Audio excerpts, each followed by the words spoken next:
दोस्तों, अगर आप फाइनेंस और इन्वेस्टमेंट से जुड़े सभी खबरों से अपडेटेड रहना चाहते हैं तो फिनोबिट के दूसरे फाइनेंशियल यूट्यूब चैनल व्यूबिट, जिसका लिंक आपको डिस्क्रिप्शन में दिया गया है, मेक श्योर कि आप इस वीडियो को पॉज करते हुए डिस्क्रिप्शन के लिंक से चैनल को जरूर सब्सक्राइब कर लेंगे, क्योंकि यहाँ पर भी आपके प्रश्नों का जवाब दिया जाता है। तो बहुत सारे लोग को उनका उत्तर नहीं मिल पाता है, तो मेक श्योर कि आप दोनों चैनल को जरूर सब्सक्राइब कर लें। फिनोबिट जिस पर आप ये वीडियो देख रहे हैं और व्यूबिट जिसका लिंक डिस्क्रिप्शन में दिया गया है। आज के इस वीडियो में हम लोग बात करने वाले हैं HDFC बैलेंस एडवांटेज फंड के बारे में। कंप्लीट रिव्यू करेंगे, कोई भी रिकमेंडेशन या फिर सजेशन नहीं होगा, लेकिन इस फंड के हर एक पॉइंट को कवर जरूर करेंगे, जिससे आप अपना डिसीजन खुद से ले सकते हैं कि क्या ये फंड आपके लिए इन्वेस्टमेंट करने के लिए बेहतर ऑप्शन है या नहीं। बहुत ही इंफॉर्मेटिव और इंटरेस्टिंग वीडियो होने वाला है, अंत तक जरूर जुड़े रहिएगा। नमस्कार दोस्तों, मेरा नाम है नीरज, आप देख रहे हैं फिनोबिट यूट्यूब चैनल। अगर आप इस चैनल पर पहली बार विजिट कर रहे हैं तो इसको सब्सक्राइब करते हुए बेल आइकन को प्रेस करना ना भूलें। जितने भी म्यूचुअल फंड्स होते हैं उनको अलग अलग कैटेगरी में कैटेगराइज किया गया है। अगर मैं बात करूं HDFC बैलेंस एडवांटेज फंड का कैटेगरी, तो ये हाइब्रिड कैटेगरी का फंड है। अब हाइब्रिड कैटेगरी, जैसा कि नाम से ही आपको स्पष्ट हो रहा होगा कि दो चीज़ों को मिला करके ये बनाया गया होगा। अब ये दो चीज़ें क्या हो सकती हैं इन्वेस्टमेंट में? तो पहला एसेट क्लास जो होता है वो इक्विटी, और दूसरा जो एसेट क्लास होता है वो डेट। तो इक्विटी अलग एसेट क्लास है और डेट अलग एसेट क्लास है। अगर इन दोनों को मिक्स कर दिया जाए तो ये क्या हो जाएगा? ये हाइब्रिड हो जाएगा, यानी दोनों का मिला हुआ रूप, और इसीलिए ये हाइब्रिड कैटेगरी का फंड है। अब हाइब्रिड कैटेगरी में भी तीन कैटेगरी निकल करके सामने आती है। हाइब्रिड कैटेगरी में भी तीन कैटेगरी निकल करके सामने आती है। इसमें इक्विटी और डेट तो होगा ही होगा। इक्विटी और डेट के पोर्शन और प्रपोर्शन के हिसाब से ये अलग अलग तीन कैटेगरी निकल करके आती है। पहला, अगर मैं बात करूं कंजर्वेटिव हाइब्रिड। कंजर्वेटिव हाइब्रिड का मतलब कि ऐसे इन्वेस्टर जो कि बहुत कम रिस्क लेना चाहते हैं, डाउन साइड प्रोटेक्शन ज़्यादा चाहते हैं, उनके लिए कंजर्वेटिव हाइब्रिड म्यूचुअल फंड्स होते हैं, जिसमें डेट का जो पोर्शन होता है वो 50% से ज़्यादा का होता है, और इक्विटी का जो पोर्शन होता है वो 50% से कम का होता है। डेट 50% से ज़्यादा और इक्विटी 50% से कम, तो वो कंजर्वेटिव हाइब्रिड बोला जाएगा। दूसरा कंडीशन होता है जहाँ पर ऐसे इन्वेस्टर को टारगेट किया जाता है जो कि एग्रेसिवली म्यूचुअल फंड में इन्वेस्टमेंट करना चाहते हैं, लेकिन डेट का भी पोर्शन चाहते हैं। तो एग्रेसिव हाइब्रिड म्यूचुअल फंड में जो इक्विटी का पोर्शन है वो 50% से ज़्यादा होगा, और जो डेट का पोर्शन है वो 50% से कम होता है। ठीक है, यहाँ तक क्लियर हो गया। इसके बाद से तीसरी कैटेगरी होती है जहां पर प्री डिफाइंड नहीं होता है कि इक्विटी कितना होगा, डेट कितना होगा, बल्कि मार्केट सिनेरियो के हिसाब से डायनेमिकली एसेट को इधर से उधर और उधर से इधर मूव किया जाता है। कहने का मतलब ये है कि इक्विटी और डेट ये अलग अलग एसेट क्लास है। तो अगर फंड मैनेजर को लगता है कि इस समय इक्विटी अच्छा परफॉर्म करेगा तो डेट का पोर्शन घटा करके इक्विटी में बढ़ा दिया जाता है, और जब मार्केट करेक्ट कर रही होती है तो इक्विटी का पोर्शन घटा करके डेट में कर दिया जाता है। मतलब कि ओवरऑल देखा जाए तो हर एक सिचुएशन में आपके पैसे को इक्विटी से डेट और डेट से इक्विटी में ट्रांसफर करना, एलोकेट करना, इसी को बोलते हैं डायनेमिक एसेट एलोकेशन। एसेट का मतलब क्या हो गया? ये एक अलग एसेट क्लास है, ये एक अलग एसेट क्लास है, इक्विटी और डेट, और इसमें डायनेमिकली यानी कि फ्रिक्वेंटली मार्केट सिचुएशन के हिसाब से एसेट को एलोकेट करना, यानी कि इधर से इधर और इधर से इधर एलोकेट करना, इसीलिए इसको बोलते हैं डायनेमिक एसेट एलोकेशन। और हाइब्रिड क्यों बोलते हैं समझ चुके होंगे आप, क्योंकि इसमें इक्विटी और डेट दोनों का पोर्शन मिला हुआ है। यहां तक क्लियर हो गया। बात करें इस फंड के परफॉर्मेंस की, तो पिछले एक साल में इनका जो रिटर्न रहा है वो 7.5% के आसपास का रहा है। क्योंकि 6-7 महीने से लगातार मार्केट गिर रही है, इस वजह से एक साल का परफॉर्मेंस किसी भी फंड में आप देखेंगे तो अब थोड़ा सा डाउन देखने को मिलेगा। पिछले 3 साल का परफॉर्मेंस देखें, लगभग 20% के आसपास का रिटर्न रहा है। 5 साल का परफॉर्मेंस देखें, लगभग 24% का, और सिंस इंसेप्शन रिटर्न की बात करेंगे तो लगभग 15.5% के आसपास का इनका रिटर्न है। अगर आप मार्केट करेक्शन फेज से पहले देखते तो यही सिंस इंसेप्शन जो रिटर्न है वो 16% से ऊपर का दिख रहा था। ठीक है, तो मार्केट करेक्ट होने की वजह से सिंस इंसेप्शन रिटर्न में भी गिरावट देखने को मिलती है। अब ये जो डायनेमिक एसेट एलोकेशन फंड है, इसी को हम लोग बैलेंस एडवांटेज फंड भी बोलते हैं। क्यों? क्योंकि इक्विटी और डेट में बैलेंस बना करके रखा जा रहा है मार्केट सिचुएशन के हिसाब से। अब इस समय प्रेजेंट में जो डायनेमिक एसेट एलोकेशन या फिर बैलेंस फंड है, उनकी टोटल संख्या जो है वो 35 है। अगर मैं पिछले 3 साल का अगर मैं रिटर्न दिखाऊं और परफॉर्मेंस के हिसाब से देखें कि इन 35 म्यूचुअल फंड में से किसने अच्छा परफॉर्म किया है, आंकड़े आपके स्क्रीन पर है। HDFC का balance advantage fund number 1 performer आता है। टाइम फ्रेम को बढ़ा देते हैं, 5 साल देखते हैं, और इस 5 साल में भी HDFC का बैलेंस एडवांटेज फंड रिटर्न के मामले में नंबर 1 परफॉर्मर है, और इसके आसपास भी आप देखिए कोई नहीं भटक रहा है। लगभग ये 24% का रिटर्न दे रहा है पिछले 5 साल में, और बाकी के फंड आप देख पा रहे होंगे 17% और उससे नीचे ही हैं। ठीक है, तो रिटर्न के मामले में HDFC balance advantage fund number 1 performer है। ठीक है, इसके साथ ही साथ अगर मैं एयूएम की बात करूं, यानी कि किस फंड में सबसे ज़्यादा एयूएम है, तो नंबर 1 पर जो नाम आता है वो एचडीएफसी बैलेंस एडवांटेज फंड का नाम आता है, जिसका एयूएम जो है वो 90,375 करोड़ का है।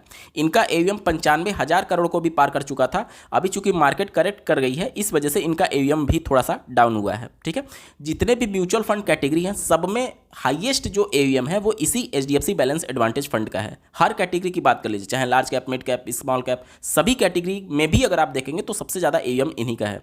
दूसरे नंबर पर आता है ICICI prudential balance advantage fund. चूंकि हम लोग बात कर रहे हैं एचडीएफसी बैलेंस एडवांटेज फंड की, तो इनके थोड़े से इन्वेस्टमेंट स्ट्रेटजी को समझने के लिए हमें इनके जो फंड डिस्ट्रीब्यूशन है उसको हमें समझना होगा। ठीक है, तो चलिए देखते हैं एचडीएफसी बैलेंस एडवांटेज फंड के फंड डिस्ट्रीब्यूशन के बारे में और कुछ और टेक्निकल पॉइंट्स की बात करेंगे। यहाँ पर इनका सिंस इंसेप्शन जो रिटर्न है वो 15.4% के आसपास है।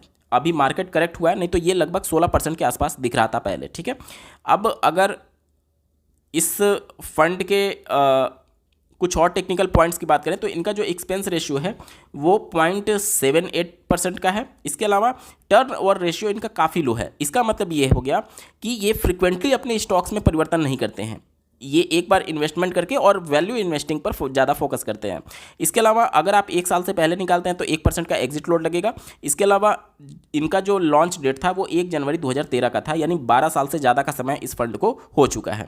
ठीक है, अब बात करेंगे फंड डिस्ट्रीब्यूशन की, तो यहाँ पर देख सकते हैं आप इक्विटी में 60% के आसपास इन्होंने एक्सपोजर रख रखा है। मैंने आपको क्या बताया था कि इक्विटी और डेट दोनों होगा, तो इक्विटी में लगभग 60% और डेट में लगभग डेट और कैश होल्डिंग को मिलाकर के लगभग 40% के आसपास इनके पास होल्डिंग है। और इक्विटी वाला जो पोर्शन है उसमें मेजर जो एक्सपोजर है वो लार्ज कैप का है, लगभग 53% के आसपास। मिड कैप का एक्सपोजर 6.5% और स्मॉल कैप का एक्सपोजर लगभग 5.25% के आसपास इन्होंने रख रखा है। ठीक है, चलिए और कुछ टेक्निकल पॉइंट्स की बात कर लेते हैं इनके। आगे वीडियो के साथ बने रहिएगा। किन इन्वेस्टर्स के लिए ये बेनिफिशियल है इसके बारे में डिटेल में बात करने वाले हैं। ठीक है, पिछले 1 महीने का अगर मैं परफॉर्मेंस दिखाऊं तो ये देखिए डायनेमिक एसेट एलोकेशन इंडेक्स, जो इनका इंडेक्स है उनका परफॉर्मेंस है, और ये एचडीएफसी बैलेंस एडवांटेज फंड का परफॉर्मेंस है। ठीक है, 1 महीने में जो इंडेक्स है वो लगभग 2% गिरा और ये लगभग 1.5% गिरा हुआ है, यानी ये अच्छा परफॉर्म कर रहा है अपने इंडेक्स से। 3 महीने की बात करें तो अपने इंडेक्स से ये कम गिरा हुआ है। ठीक है, यानी यहाँ पर भी इनका परफॉर्मेंस अच्छा है। 6 महीने की बात करें तो 6 महीने में भी इनका परफॉर्मेंस अच्छा है, क्योंकि ये अपने इंडेक्स से कम गिरा हुआ है, क्योंकि 6-7 महीने से लगातार मार्केट में करेक्शन फेज चल रहा है। 1 साल की बात करें तो अपने इंडेक्स से इन्होंने अच्छा परफॉर्म किया है। 3 साल की भी बात करेंगे तो इंडेक्स से लगभग डबल का रिटर्न दिया है। और अगर बात करें 5 साल की तो 5 साल में भी इनका परफॉर्मेंस देखेंगे तो इंडेक्स से लगभग डबल के आसपास आपको रिटर्न देखने को मिलेगा। तो रिटर्न के मामले में, डाउन साइड प्रोटेक्शन के मामले में ये अपने बेंचमार्क से काफ़ी अच्छा परफॉर्म कर रहा है, इसमें कोई दो राय नहीं है। ठीक है, अब बात करते हैं कि ये किस टाइप के इन्वेस्टर्स के लिए ये फंड है। तो देखिए, अगर आपका लॉन्ग टर्म का विजन है तो अगर आप चाहें तो इस फंड को इग्नोर कर सकते हैं। अगर आप एग्रेसिव इन्वेस्टर हैं, कहने का मतलब कि रिस्क ज़्यादा ले सकते हैं, तो आप प्योर इक्विटी फंड में अगर इन्वेस्टमेंट करते हैं तो आपका लॉन्ग टर्म में अच्छा रिटर्न मिलेगा, इससे ज़्यादा रिटर्न मिलेगा। लेकिन अगर आपका लॉन्ग टर्म का विजन है लेकिन एग्रेसिव नहीं आप इन्वेस्टमेंट करना चाहते हैं, आपको डाउन साइड प्रोटेक्शन भी चाहिए, या फिर आप एक ऐसे इन्वेस्टर हैं जो कि मार्केट करेक्शन फेज में आपका पैसा भले उतना तेजी से ना बढ़े लेकिन डाउन साइड प्रोटेक्शन आपको मिले, इस टाइप के माइंडसेट के साथ अगर आप कंजर्वेटिव इन्वेस्टमेंट की सोच रहे हैं तो आपके लिए ये फंड बेहतर ऑप्शन हो सकता है। मतलब कि अगर एग्रेसिव इन्वेस्टर के तौर पर आप सोच रहे हैं तो ये फंड आपके लिए सही नहीं है। लेकिन अगर कंजर्वेटिव इन्वेस्टमेंट स्ट्रेटजी पर आपका फोकस है, मतलब कि ज़्यादा रिस्क नहीं लेना चाहते हैं और एक बैलेंस रिटर्न आपको मिले अच्छा खासा, लगभग 12 से 15% के बीच में, तो ये फंड आपके लिए बेहतर ऑप्शन हो सकता है। इसके अलावा ऐसे रिटेल इन्वेस्टर जो कि एकमुश्त पैसा इन्वेस्ट करके और एसडब्ल्यूपी के माध्यम से रेगुलर पैसिव इनकम चाहते हैं मंथली बेसिस पर, तो उनके लिए भी फंड ये जो होता है वो अच्छा होता है, इसलिए क्योंकि डाउन साइड प्रोटेक्शन इसमें ज़्यादा देखने को मिल रहा है, यानी कि इंडेक्स जितना गिरेगा उससे ये कम गिर रहा है। इसके अलावा अगर आप लार्ज कैप की बात कर लें तो लार्ज कैप का इंडेक्स अगर आप देखेंगे तो लगभग 14% के आसपास गिर चुका था।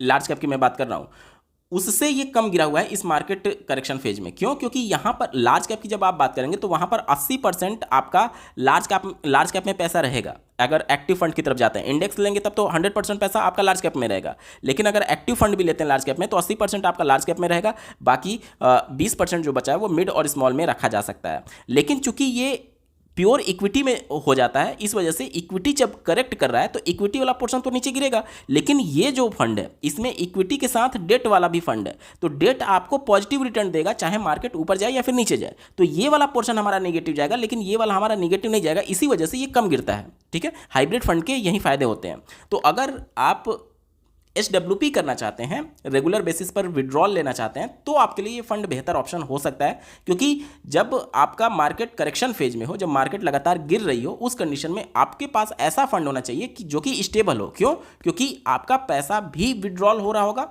और अगर मार्केट गिर रहा है और आपका फंड भी गिरने लगे बहुत तेजी से, तो आपका पैसा निगेटिव में भी जाने की संभावना रहती है। ठीक है, तो एक बेस्ट ऑप्शन के तौर पर इसको कंसीडर किया जा सकता है अगर आप SWP स्टार्ट करना चाहते हैं तो। ठीक है, तो ये फंड अगर ओवरऑल मैं कहूँ तो एग्रेसिव इन्वेस्टर्स के लिए ये फंड नहीं है। अगर आपका टाइम होराइजन 5 साल है तो आप इसको कंसीडर कर सकते हैं। अगर लॉन्ग टर्म में अगर आप कंजर्वेटिव इन्वेस्टर हैं, मतलब कि रिस्क बहुत ज़्यादा नहीं लेना चाहते हैं, तो आप इस फंड को कंसीडर कर सकते हैं, या फिर SWP करना चाहते हैं तो इस फंड को कंसीडर किया जा सकता है।